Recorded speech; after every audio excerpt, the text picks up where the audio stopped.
Hello and welcome to yours knowledge. दोस्तों, अगर सूरज ना हो तो क्या होगा? यह एक बहुत ही रोचक सवाल है जिसका उत्तर हम इस वीडियो में जानेंगे। हम सभी जानते हैं कि सूरज हमारी धरती के लिए कितना महत्वपूर्ण है। वह हमें गर्मी देता है, पौधों को ऊर्जा प्रदान करता है और धरती को उजाला देता है। लेकिन यदि सूरज ना होता तो क्या होगा?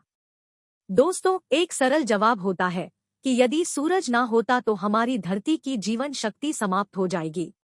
सूरज के बिना धरती बिल्कुल अंधेरी हो जाएगी। उसमें ना गर्मी होगी, ना ऊर्जा होगी और ना ही धरती पर जीवन रहेगा। सूरज की रोशनी के बिना प्रकाश संश्लेषण फोटोसिंथेसिस की क्रिया बंद हो जाएगी, क्योंकि वनस्पतियां कार्बन डाइऑक्साइड और पानी से खाना बनाने के लिए सूर्य की रोशनी का उपयोग करती हैं। सूरज के बिना पौधे कार्बन डाइऑक्साइड को इनहेल नहीं कर पाएंगे और प्राणवायु ऑक्सीजन को एक्सहेल नहीं कर पाएंगे। लेकिन पौधों के बिना भी पृथ्वी पर इतनी मात्रा में ऑक्सीजन वायु होगा कि पृथ्वी के समग्र प्राणिजगत को हजारों सालों तक जिंदा रख पाएगा। बिना सूरज के हमारी पृथ्वी पर तापमान गिरने लगेगा और पूरा ग्रह जमने लगेगा।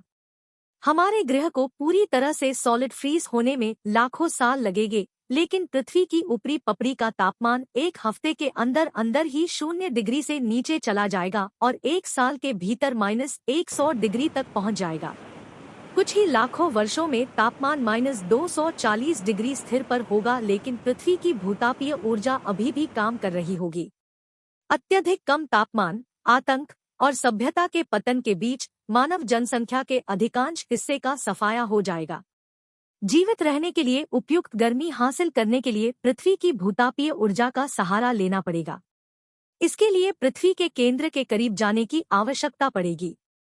सूर्य के जाने के 1 से 3 सालों के बीच समंदरों की सतह जमकर ठोस हो जाएगी। तब बर्फ एक इंसुलेटर का काम करेगी। बर्फ की नीचे की सतह का पानी लाखों सालों तक प्रवाही स्वरूप में रह पाएगी। सूर्य के जाने के 20 से 30 सालों में हमारा ग्रह इतना ठंडा हो गया होगा कि तब हमारा वातावरण प्रवाही स्वरूप का होने लगेगा। हो सकता है कि हवा के बादल बनने लगे और लिक्विड एयर के स्वरूप में उसकी बारिश हो, जमी हुई हवा जैसा बर्फ। पर्याप्त प्लानिंग के साथ यह मुमकिन हो सकता है कि इस समय तक भी हम जिंदा बच सके। करोड़ों वर्षों के बाद पृथ्वी आकाश गंगा में 1 लाख प्रकाश वर्ष जितना अंतर काट लेंगी। हो सकता है कि हमारी पृथ्वी इतने समय में किसी और तारे के नजदीक आ जाए और हमारे नए तारे के ऑर्बिट में उसके आसपास चक्कर काटने लगे। तो दोस्तों, कंक्लूजन ये है कि सूर्य के बिना हम इस धरती पे जीवित नहीं रह सकते और बाकी किसी भी प्रकार का जीवन खत्म हो जाएगा धरती पे। होप आपको वीडियो पसंद आया होगा। Bye, take care.